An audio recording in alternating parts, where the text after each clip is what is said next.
Hey guys, quick check down back with another video. And as you guys know, the week 6 of the NFL season just concluded.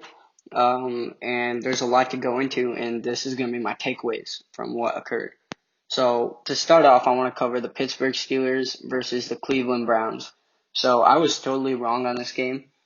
I thought it would be a close game, and I thought the Browns would pull away at the end. But obviously, I was wrong. It was a pretty humiliating loss for the Cleveland Browns. And what I took away from this game is Kevin Stefanski needs to use Odell more the way he used him against Indianapolis or Dallas Cowboys, because with the Cowboys, he featured him a lot in the offense. But then against the Indianapolis Colts, he made him a decoy, which is still using him. In this one, it felt like Odell wasn't involved at all in the game, and that kind of made me mad because I think Odell has some serious potential to be a number one wide receiver in the league. For a short while, I thought he was when he was with the Giants when they were making the playoffs, but that's obviously not the case anymore because his career is kind of being ruined by the Browns. I'm not necessarily saying Baker because they've had terrible coaches up till now. Kevin Stefanski looks to be a good coach, but he needs to involve Odell Beckham more, or they need to trade him to some team that will use him. And one team that really pops up in my mind that I think would trade for him would be the New England Patriots because they've tried trading for him before. And Bill Belichick absolutely loves Odell. He thinks Odell has some great potential, and I don't blame him. Odell looks great, and I'd love to have Odell on my team any day of the week. But more importantly, I want to cover the Pittsburgh Steelers in this takeaway because before I was a little iffy on the Steelers. I wasn't sure if they were for real. But after this game, they beat a 4-1 team at the time. Now they're 4-2 in the Cleveland Browns. And now the Pittsburgh Steelers are undefeated still. And they looked great. Their offense, even though the score indicates they did a lot, their offense looked alright. The Cleveland defense just didn't look like they were up to the task of stopping them, really. And so I think the offense is featuring Claypool in the offense more, and it looks like Juju might become the second fiddle, which isn't a bad thing. Juju may be the best receiver on the team, but he works better as a number two, and that's what it looks like. But more importantly, I think the reason the Steelers are winning and will continue to win is their defense, because right now I want to highlight three key players that I'm seeing that are jumping off the screen in Bud Dupree, TJ Watt, and Minka Fitzpatrick. They seem to be anchoring the defense. And TJ Watt's getting sacks. We already know what Minka Fitzpatrick does, but one person going into the season, if you ask me to say who do you think will be a great defensive player for their team, I wouldn't have said Bud Dupree. I would have said other players, but give credit to Bud Dupree. He's playing like it's a contract year, which it is for him, and it looks like he's going to get rewarded with a big contract, if not by the Steelers, then another team. But I definitely would like to see Bud Dupree play the way he has been all season long, and I think he will. And then my next takeaway is the Kansas City Chiefs versus the Buffalo Bills. Now, this was a kind of an ugly football game for both teams, but Kansas City did end up pulling away.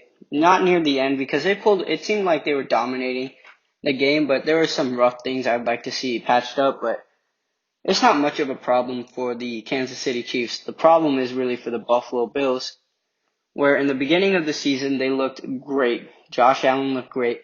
Well, the last two games, Josh Allen hasn't looked good. The first key to victory for the Buffalo Bills to keep winning like they were in the beginning of the season is definitely for Josh Allen to play better.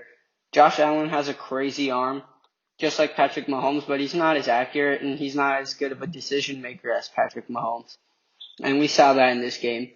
Stephon Diggs looks like a good pickup for them, but he had an average game, and that's partly because of Josh Allen's poor play.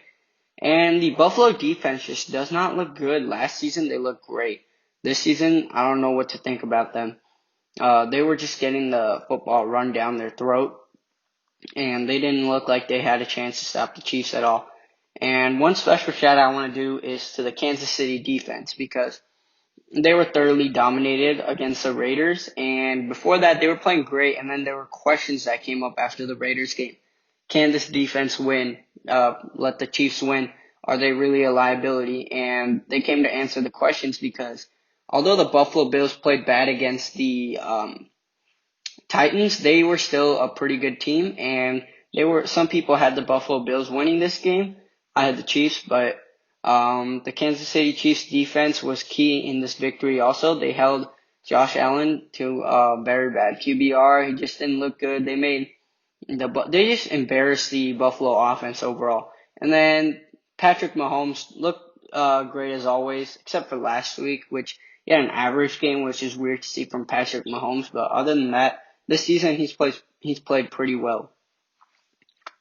My next takeaway is the New England Patriots, and this one's kind of going to be short because a lot of people are freaking out about them, but I don't. If you guys missed it, then the Patriots played the Denver Broncos and they lost, and now for the first time under Bill Belichick, they are under 500. But I'm not really worried about the New England Patriots. I think they'll be fine. What I attribute to the loss is the COVID-19 virus, and it really screwed them. It cost them 2 games, one against the Kansas City Chiefs, and this one against the Denver Broncos. The first one, obviously, Cam Newton didn't play against the Chiefs. And then the second one against the Broncos, although they should have won, they didn't have much practice. They only practiced twice in like the last 2 weeks. And Cam Newton has been on like Zoom calls. He's barely practiced at all. And so it was expected to be a problem. I didn't think it would be this big of a problem, but I'm sure they'll be fine. A lot of people are worried about them, but I think they're going to bounce back. And when they play the Bills, they're going to have to win that game. And then if they beat the Bills, then I think they're going to win the division. And so I'm not saying they're going to beat the Bills, but if they do, they have a pretty good chance. But that's for another topic. My last takeaway is definitely the last game of the week, which was Monday Night Football, the true Monday Night Football game, where it was the Arizona Cardinals versus the Dallas Cowboys. So people said the Cowboys without Dak Prescott would be a better team. Not that Andy Dalton is a better player, but they'll be a better team because they'll be forced to go to the running game. What I was thinking at the time was, no, they're just going vanilla. Their offense is going vanilla, and it definitely showed here. Not only with the turnovers, but they just couldn't make any offense besides 2 drives. One of them was in garbage time. And so the Cowboys look terrible without Dak Prescott. The Cowboys, when they did have Dak Prescott, they didn't get out to leads, but they at least kept the games close when they would come raging back in the fourth quarter. And even though it's only one game, I don't think they'll make the playoffs at this rate. Right now, if I had to put my money, I'd take the Eagles and the Giants over them. And the reason I'd take the Giants over them is because they were winning that game against Dak Prescott, and then they got a little unlucky with a few ticky-tack penalties, and so the game kind of swung towards the Dallas Cowboys' way. But I don't think that's going to repeat again. And this time the Cowboys won't even have Dak Prescott. And what I take away from this game is definitely the Cowboys need Dak Prescott. But I didn't expect much out of them anyway, even with Dak Prescott. I've never really believed in the team. And the players are starting to get mad at the coaches. They have been anonymous players. Like, they haven't said their names, who they were, but they told media people the coaches don't know what they're doing. They should get fired, and it looks like the team's imploding soon. And if you didn't hear, this happened today, the players calling out the coaches. And so it just looks like this is a terrible situation for the Cowboys. And I would focus on tanking so then they could get rid of Mike McCarthy, who was not a good hire, it looks like right now. I'm not sure if they will get rid of Mike McCarthy because Jerry Jones seems to love Mike McCarthy. Yeah, that's about it for the Cowboys. They're going to implode soon. That's what I have to say for them. My last takeaway is the Arizona Cardinals. Since everyone's talking about how bad the Dallas Cowboys are, everyone's forgetting about the Arizona Cardinals and how good they played. The Arizona Cardinals played great. In the first quarter, they didn't have a good game, but the defense stepped up, held the Dallas Cowboys to 0 points. And then Kyler Murray eventually got it on. If you look at his stats, didn't look like he had a good game, 9 for 24 passing, but the run game was working out really well. And then after the first quarter, Kyler Murray looked well, but the first quarter was the reason his passing stats looked terrible. Kyler Murray, actually, he ran a lot, so he had a good game, and it wasn't because of his passing, it was because of his running. And then when he hits a pass, he got it done. He hit Christian Kirk for an 80-yard touchdown, one-play drive, and it was just bang, bang, and they were done.